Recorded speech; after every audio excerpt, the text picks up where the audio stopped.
Spider-Man 2 ou presque Spider-Man 3, après la sortie du premier épisode en 2018, puis 2 ans plus tard de Miles Morales, avait la lourde tâche de réussir à proposer quelque chose de plus, dans un univers que l'on connaît trop bien, et un open world que l'on a déjà arpenté avec nos toiles pendant de nombreuses heures déjà.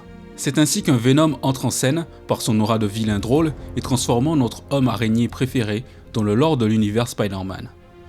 C'est ainsi que le sous-exploité Kraven a droit à son adaptation en dehors des comics pour le plus grand public dans ce jeu. Que nous offre cet opus Spider-Man? Arrive-t-il à faire aussi bien, voire mieux, que les 2 précédents jeux dans son univers? Je vous en parle.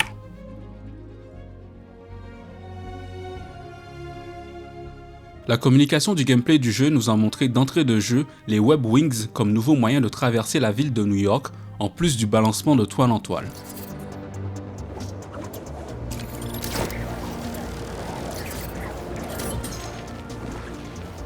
Et je peux vous dire que la traversée du monde avec les Web Wings est très agréable. Certains ont trouvé que cela coupait le plaisir avec les balancements, mais personnellement j'adore. C'est un vrai kiff de jongler avec les 2 manières de se déplacer dans la ville. C'est le genre de choses qui permet de profiter un maximum du voyage et de ne pas être trop regardant sur la destination et les points d'intérêt du jeu.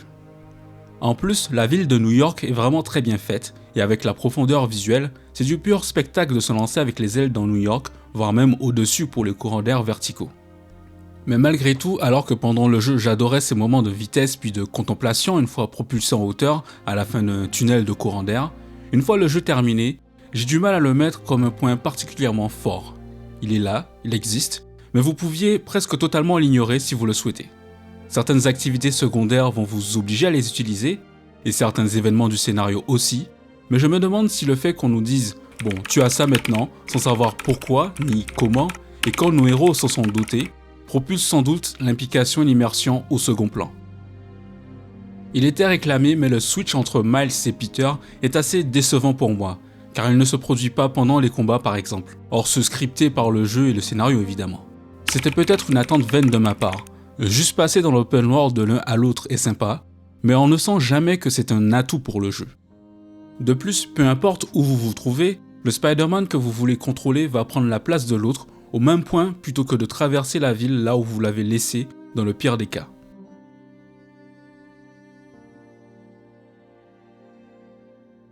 Pas mal d'efforts à ce niveau pour leur donner un scénario, une petite histoire. Spider-Man Miles Morales avait déjà commencé ce processus.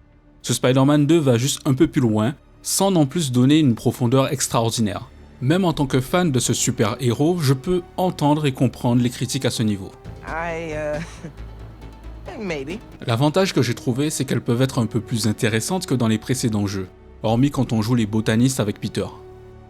Je note aussi qu'emmener plusieurs fois une personne près d'un hôpital est très réaliste et immersif pour les plus grands fans de l'homme araignée, mais peut fatiguer plus d'un. J'ai perso aimé au début cet ajout.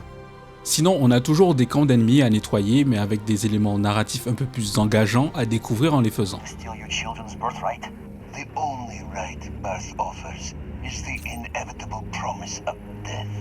On y reviendra dans la partie spoiler, mais au global, le jeu est suffisamment court pour que je ne retienne pas ces activités comme agaçantes ou ennuyantes.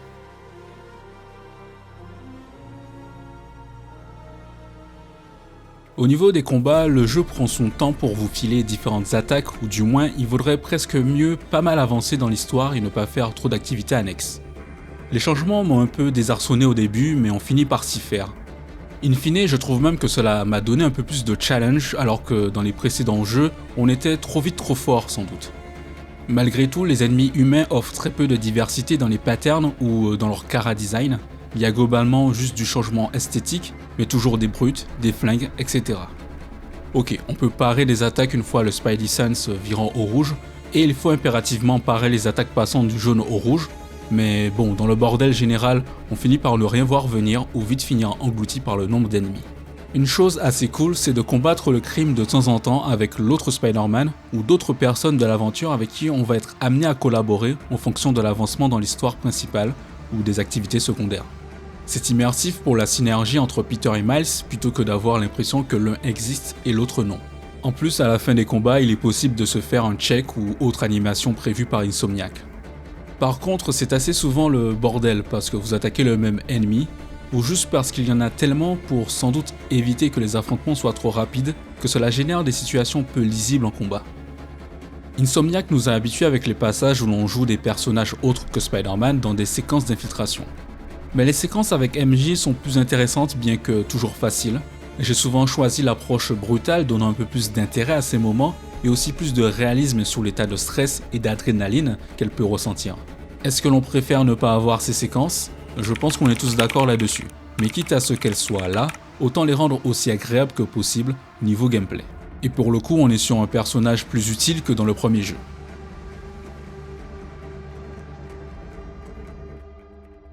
Peut-être petit spoiler pour ceux qui veulent être surpris par les différentes attaques de Peter avec les pouvoirs de Venom.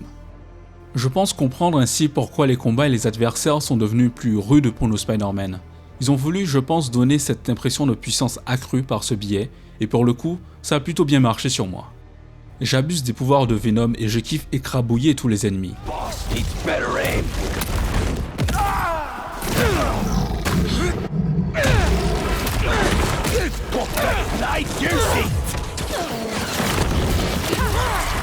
Alors que la possibilité de tisser des toiles pour les séquences de stealth est devenue une seconde nature pour éviter les combats bien trop longs, j'en retire une frustration quand je n'ai pas la possibilité de me lâcher avec Venom. Certains apprécieront ou non ces premières heures et ces enchaînements, mais moi je comprends où ils ont voulu amener le joueur et j'ai pris mon pied. Rien ne nous arrête encore plus en mode Surge. Le jeu vaudrait presque le coup juste pour expérimenter le gameplay avec les pouvoirs de Venom, et plus sans vouloir trop en dire. D'ailleurs, alors que je pensais beaucoup plus souvent utiliser Miles quand on aurait la possibilité, c'est au final avec Peter que j'ai passé le plus de temps grâce aux pouvoirs de Venom. Miles est un peu mal exploité. Ils ont essayé de lui donner des nouveautés et de faire évoluer son personnage, mais j'ai du mal à le voir à l'avenir avoir le même poids que sa version en film d'animation. Ils l'ont déjà bien fait grandir, donc j'espère qu'ils ne vont pas le Tom Hollandiser.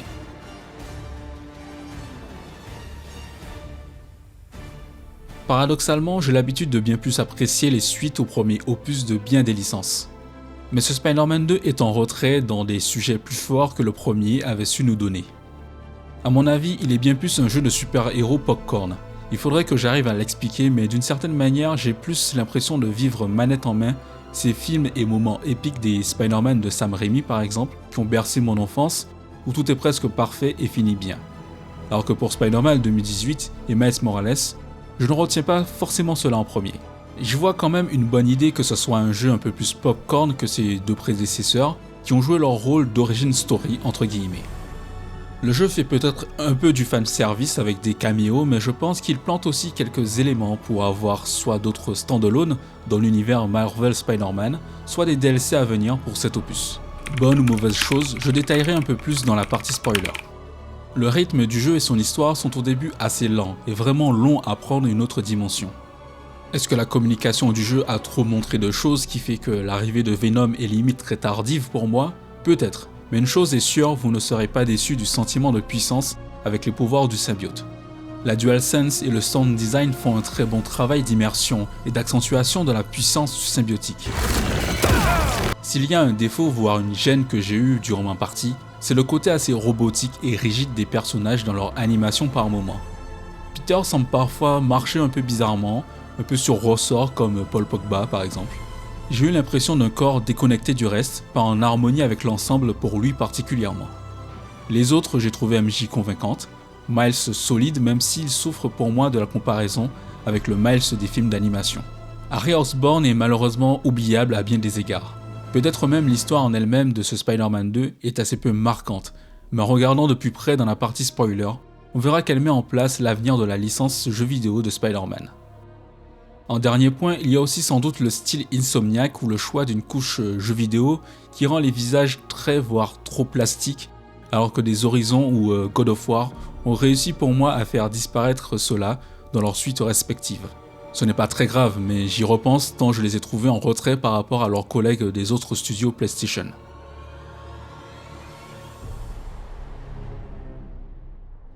J'ai décidé d'incorporer une partie spoiler pour discuter finalement de l'objectif principal à mon sens de ce Spider-Man 2. Faire des passerelles vers des futurs jeux potentiels. On a le symbiote qui fait son apparition, ça vous le savez tous, mais chaque activité secondaire ou presque est liée à des personnages de l'univers Spider-Man.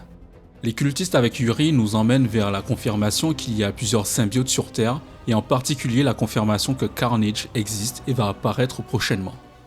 Alors, est-ce qu'il s'agira d'un DLC ou d'un standalone avec peut-être cette fois Venom en personnage principal contre Carnage, et Venom sera Eddie Brock cette fois et non Harry Osborn dans un univers parallèle, un multivers?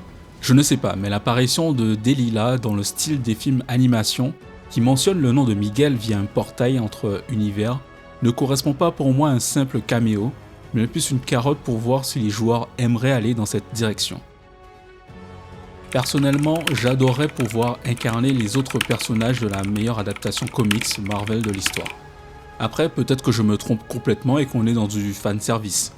C'est très possiblement le cas avec les portails dans la séquence avec Black Cat et le message de Wong à la fin.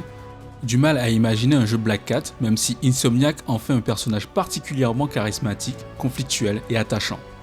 Malgré tout, un Spider-Man 3 entraînera assurément l'apparition du bouffon vert avec les indices de couleur sur les vêtements de Norman Osborn et sa volonté de faire payer les Spider-Man du coma de Harry. Chose d'ailleurs étant une sacrée facilité scénaristique, mais on va pas bouder son plaisir. À voir quelle va être l'implication du Dr Octopus, son retour semble inéluctable avec sans doute une plus forte présence tout au long du 3 avec le bouffon vert, ce qui nous rappellera quelques bons souvenirs d'enfance. Pour finir, il y a le personnage de Silk dans une seconde scène post-crédit en la personne de la fille de Robert, le nouveau petit ami de la mère de Miles.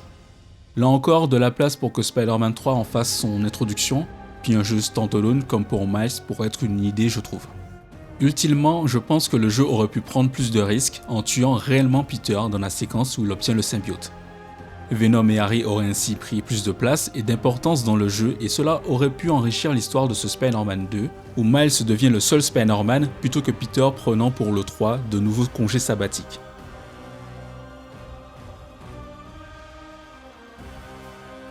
Alors oui, Spider-Man 2 n'est pas un jeu révolutionnaire qui fait avancer l'industrie, mais perso, je n'attendais pas ça de lui. C'est un excellent jeu de super-héros, et même un des meilleurs jeux fanservice et Marvel compatibles, tant il va vous offrir des choses en clin d'œil des films / comics. C'est une bonne tambouille pour faire de la place à Venom dans le Insomniac Marvelverse que le studio est en train de construire avec prochainement le jeu Wolverine. Ils ne seront pas des monuments du jeu vidéo comme bien des jeux, mais ils sont et seront faits avec une patte et un soin pour plaire à tous les amoureux de super-héros et aux plus fans du respect d'une vision qu'ils incarnent. La popularité du Spider-Verse doit leur permettre d'explorer au maximum l'univers Spider-Man.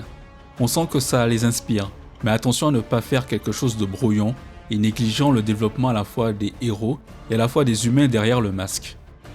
Ce Spider-Man 2 est clairement centré sur Peter et Venom, Miles est encore un sidekick qui va être amené à prendre un peu plus de place, mais cela fait un peu doublant comme conclusion alors que son standalone passait déjà par ce chemin.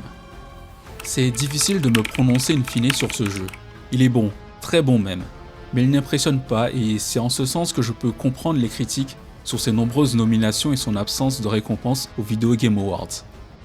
Spider-Man 2 fait un travail remarquable à tous les niveaux, mais manque de surprise et peut-être d'originalité pour s'élever au-dessus du game. Mais ce n'est pas grave. Il amène beaucoup de questions quant à l'avenir des jeux Spider-Man et peut servir de passerelle pour bien des projets divers et variés pour le studio. Certains pourraient dire qu'il est plus un jeu produit qu'on consomme qu'un jeu œuvre d'art qu'on admire et qui nous touche. Le premier jeu et celui de Miles Morales en tant qu'origin story ont su émotionnellement me toucher et m'émerveiller pour la suite de leurs aventures. Spider-Man 2 me donne envie de découvrir et d'incarner d'autres super-héros ou bien super-vilains. Un contre-pied sur ce dernier point qui serait intéressant, mais on ne serait pas dans un jeu Spider-Man, mais un jeu dans l'univers Spider-Man que le Spider-Verse popularise un peu plus que les films Venom ou Morbius ou prochainement Madame Web. On est potentiellement sur le premier jeu des studios PlayStation qui me donne l'impression qu'il aurait souvent injustement imputé, celle d'être des films interactifs où on joue peu face au nombre de cinématiques. Alors ça ne concerne pas dans ce sens Spider-Man 2 et bien des jeux PlayStation d'ailleurs, mais ce Spider-Man 2 est potentiellement le premier jeu pouvant clairement être un film interactif dans le sens noble de l'expression, ou si vous regardez sans jouer à ce jeu, vous pouvez vraiment, je pense, vous imaginer dans une salle de ciné et profiter de cette aventure épique et spectaculaire à la Marvel. À savoir si vous considérez cela comme un point fort ou un point faible du jeu, mais je me permets de le souligner sans forcément le placer comme une bonne ou mauvaise chose. On enlève toute la couche de gameplay, combat de boss, et vous vous retrouvez avec un bon film que Disney et Marvel ne sont plus capables de produire. C'est une histoire alternative de Venom, avec les conséquences plus tard exploitables dans un MCU du jeu vidéo spécial Spider-Man. Seul l'avenir nous dira si cela sera un succès pour tous les parties impliquées et pour les joueurs. Bref, voilà à quoi Spider-Man 2 me fait penser après l'avoir terminé. Toutes les possibilités de jeu dont il est le point de départ pour le studio et pour les joueurs. Ça le relègue en lui-même au second plan, mais ça reste pour moi un jeu solide et très bon. Il ne surprend pas vraiment, mais vous passerez une trentaine d'heures à jouer à un bon rythme, même en faisant toutes les activités secondaires. C'est un jeu relativement grand public, voire peut-être un peu trop pour certains, mais ça, c'est à chacun de voir et faire sa propre idée sur le sujet. N'hésitez pas à partager en commentaire vos avis et à la prochaine.